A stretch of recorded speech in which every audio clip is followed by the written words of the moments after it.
Squash तो मेरी family game है। मैं बचपन से ही स्क्वाश खेल रहा था। मेरे फादर जो थे गुल बहादुर खान साहब कोयटा के बलूचिस्तान स्क्वाश कोच थे, तो मैंने उन्हीं के साथ शुरू की। जब मैं 8-9 साल का था तो तब से मैं स्क्वाश खेल रहा हूँ। मेरे पास Asian, South Asian gold medal और उसके अलावा जितने भी टॉप 10 के स्क्वाश प्लेयर्स हैं पूरी दुनिया में जो खेलते हैं प्रोफेशनल स्क्वाश, तो उन सब से जो है मैं जीत चुका हूँ जब मैं प्रोफेशनल स्क्वाश खेल रहा था।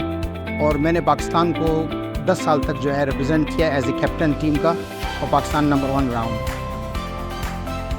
मैं जो काम कर रहा हूँ अब मैं कर रहा हूँ हार्वर्ड बिजनेस स्कूल के साथ, जो कि आपको अच्छी तरह पता है कि महाराजाओं के बच्चे, किंग के बच्चे वहाँ से अपने कोर्सेज़ करते हैं। तो वहाँ पर मुझे पहला पाकिस्तानी होने का एजाज़ हासिल है कि मैं हार्वर्ड बिजनेस स्कूल के साथ काम कर रहा हूँ। बॉस्टन यूनिवर्सिटी के साथ काम किया, अब मैं वेल्सली स्कूल के साथ भी काम कर रहा हूँ जो कि गर्ल्स स्कूल है। हर फील्ड जो होती है उसमें मुश्किलात तो होती हैं, लेकिन इंसान का जज्बा और उसका कैरेक्टर, उसका डिसिप्लिन उसको आगे लेके जाता है। तो मेरे पास ये सब कुछ था, शुक्रगुज़ार हूँ अल्लाह ताला का।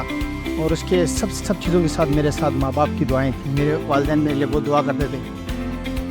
बेटा आया तो मैंने बच्चों के लिए डोनेशन लाया, रैकेट्स लाए, स्क्वाश बॉल्स लाए, किट लाया। यही स्ट्रगल्स थी कि जब मैं यहाँ बड़ा हुआ तो ना तो हमारे पास अच्छे स्क्वाश कोर्ट थे, ना हमारे पास शूज़ थे।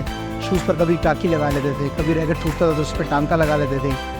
तो सवारी तो बहुत ज़्यादा थी, मुश्किलात काफ़ी थी। और फादर भी हम्बल बैकग्राउंड थे, लेकिन ये है कि जस्तजू थी, अरमान था कि अपने माँ बाप के लिए जो है ट्रॉफीज़ लेके आएंगे। तो ये एक जज्बा होता है, क्योंकि आपको पता है हमारी फैमिली गेम भी है। और फिर वालिद साहब का एक वो अरमान था कि मेरा बेटा जो है पाकिस्तान को रिप्रेजेंट करे पूरी दुनिया में। सीनियर का जूनियर के साथ खेलना बहुत ही ज़्यादा इंपॉर्टेंट है। ज़्यादातर कोचेस ये नहीं करते कि वो खेलें गेम। जब तक आप गेम नहीं खेलेंगे तो आप प्रैक्टिकल में नहीं आएंगे। खाली एडवाइस देना, खाली समझाना बाहर से और कोर्ट के अंदर दो डिफरेंट चीज़ें।